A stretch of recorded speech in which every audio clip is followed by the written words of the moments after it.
on the whole, I think it definitely depends on your perspective. I think globally, you guys are right. 9 out of 10 teams reaching the knockout stages. Morocco with another deep run once again. Cabo Verde was absolutely spectacular. They stood tall for African football. And I think on the whole, African football did demonstrate once again that they belong in these world conversations with some really, really good performances. But I would say that from the African perspective, from the African football fan perspective, I think we know the quality of these teams. We've seen them play at high levels on numerous occasions at AFCON and in other World Cups, other competitions. So there is a sense of disappointment, I think. Senegal being just moments away from eliminating Belgium. DRC competed very well against England. Ivory Coast underperformed spectacularly, I think, against Norway. So I think objectively a good World Cup, but I think the expectations for the African football fan has changed, and we do expect our teams to compete more consistently and even beat some of the best in the world. At least our best teams should be doing that because we've seen them, play on numerous occasions, and we know what they're capable of. And Mbizo, let's talk specifically about some of these nations then. So Morocco, they're going to be co-hosting the 2030 World Cup, aren't they, alongside Portugal and Spain.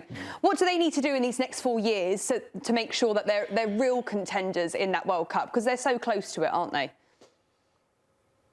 Yeah, they absolutely are so close, and I don't think much of Africa or all of Africa is so far behind. And they're doing almost everything right in Morocco, aren't they? I mean, they're absolutely fantastic.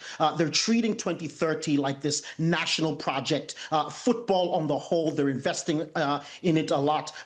Men's side and the women's side. Obviously, there's the Mohammed VI Academy, which they've just constructed. They have just a fantastic strategic vision and superb management to go along with it. I think the 1 or 2 tidbits I might say is that I think Morocco could make their domestic league stronger and make it a better producer of talent. They're already one of the best leagues, I think, on the African continent, but I mean consistently producing players that are capable of competing for those World Cup spots, for those first team places against many of these European-born and European-based players. Again, they already have one of the best leagues, but I think if they could just take it that one step further, I think it would be superb for them. And I think just in general, I think they could start exporting this expertise. You guys spoke about how they're not far off from winning the World Cup. I think many other nations in Africa are. So I think with the coordination of CAF, and the collaboration of some of our larger footballing nations in footballing leagues, maybe South Africa, Egypt, Algeria, even countries like Tanzania, who have had some of their club teams do well at African Champions League levels. I think you're looking at a sort of coordinated and collaborating effort to do well at 2030, not only for Morocco, but for the entirety of the continent. And I think the last thing is just for Morocco to keep their heads. I think their feet should remain on the ground, stay humble. There's a large psychological challenge there when expectations have sort of risen. You're starting to perform well on a consistent basis. How do you guard against complacency? And how do you remain hungry enough to be able to maintain these standards, obviously against African opposition, but continue to grow against European and South American opposition as well? And Mbizo, with them hosting, it's a huge opportunity, and they're going to have huge expectations. And I want to preface what I'm about to say is that this Morocco team is better than the United States, and they were better than what the U.S. was in 2022. But what do you think the effects of not having World Cup qualifying and having less games of consequence and building towards a World Cup where you say these young players, they're going to get so much better? And in the United States case, by halfway through the cycle, there was a managerial change, and a lot of players had kind of stagnated. So how does Morocco avoid that over the next 4 years? Well, one of the benefits of them being an African nation is that they have AFCON. I think there's going to be AFCON twice already before the World Cup. So you have these dress rehearsals, we can call them. Obviously, in and of themselves, these are important competitions. Morocco wants to win for their footballing history and legacy. Of course, these are important competitions to win. But even if you don't win them, they are fantastic dress rehearsals for the World Cup. So they have 2 large competitions coming up already. And again, I think Morocco is already doing so much right. The focus, the strategic vision and management, I think the dedication and collaboration between the various entities within the country, I think they're doing really well to maintain that standard, that hunger, and I think they're not just focused on the journey, but the destination as well. So I don't think they have to worry too much about that, considering these different elements there. Mbizo, Senegal will be disappointed to have gone out to Belgium in the fashion that they did, and then they'll be even more disappointed with the kind of turmoil that's come after it. Pape Thiaw is out as manager. How does Senegal move forward from here? Yeah, there's a lot going on there with my Wolof brothers.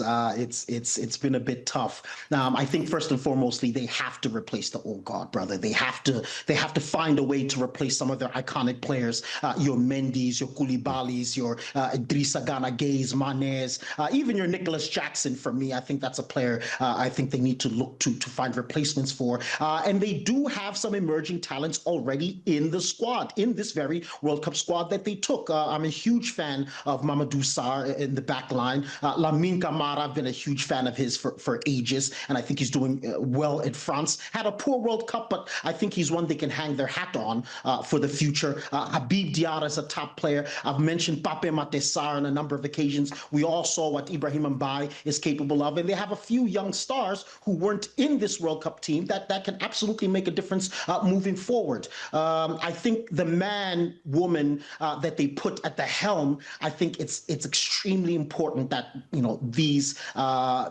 individual understands their strategic vision for Senegal and what Senegal has been building and what they're capable of moving forward. There've been some fantastic names thrown out there. I think Patrick Vieira is the front runner, one of the biggest front runners for the position. But Senegal does have Senegalese options to continue their sort of African vision, their Senegalese vision moving forward. Somebody who understands the country and the culture. There's quite a number of good options there, both based in Africa and abroad in Europe. So that's also wonderful for them. That's something they need to think about very carefully. And again, one of the things I've spoken about is they need some sort of federation reset. The same way that the cycle is sort of coming to a close with the players, I think they should consider this renovation of the federation itself beyond just appointing a coach. I think they need to prioritize some kind of independent World Cup review committee. I think they need to find out, how they can, explore how they can create a dedicated high performance department that deals with World Cup delegations and other sort of issues beyond the governance of the football itself. And again, I think they need to try to find a way to restore the standards and the credibility of the FA following a lot of the allegations, which, by the way, many of which they've denied. But to try to maintain those standards and that credibility moving forward.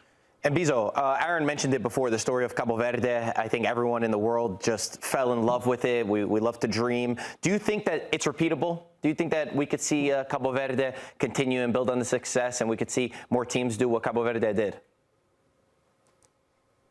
The simple answer to that is yes, absolutely. But the deeper analysis of this is that the World Cup was the repeated success. I know for the world at large, they were absolutely, shocked by Cabo Verde's performance. But for the African football fan, for the consistent observer of African football, Cabo Verde has over a decade now of some relative success. Since they began, I think, playing in AFCON with their debut in 2013, they've qualified 4 times, and they've reached the knockout stage 3 of those times, including 2 quarterfinals. And in 2023, they topped a group with Egypt and Ghana, So this is a team that's been consistently punching above their weight with some excellent organization, I think some self-belief, but also, superb recruitment in the diaspora and a lot of tactical discipline and a very, very clear football identity. We on the African continent know what Cabo Verde is going to look like when they come out and play.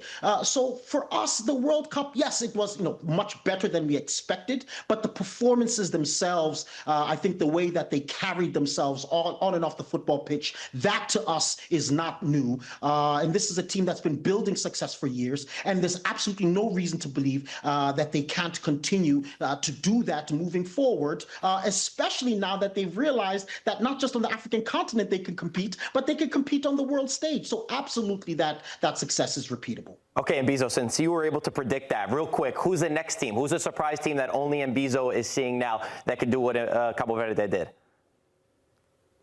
Maybe not 2030, but soon, I think Tanzania will be a team that will make waves in African and world football. Okay, then we'll watch out for it. Love that. Yeah, lovely stuff. Thank you very much, Mbizo. Lovely to see you. Thanks for watching this video from Morning Footy. For all news and insights regarding leagues around the world like EFL, Serie A, and all UEFA competitions, both men's and women's, don't forget to sign up for Paramount+.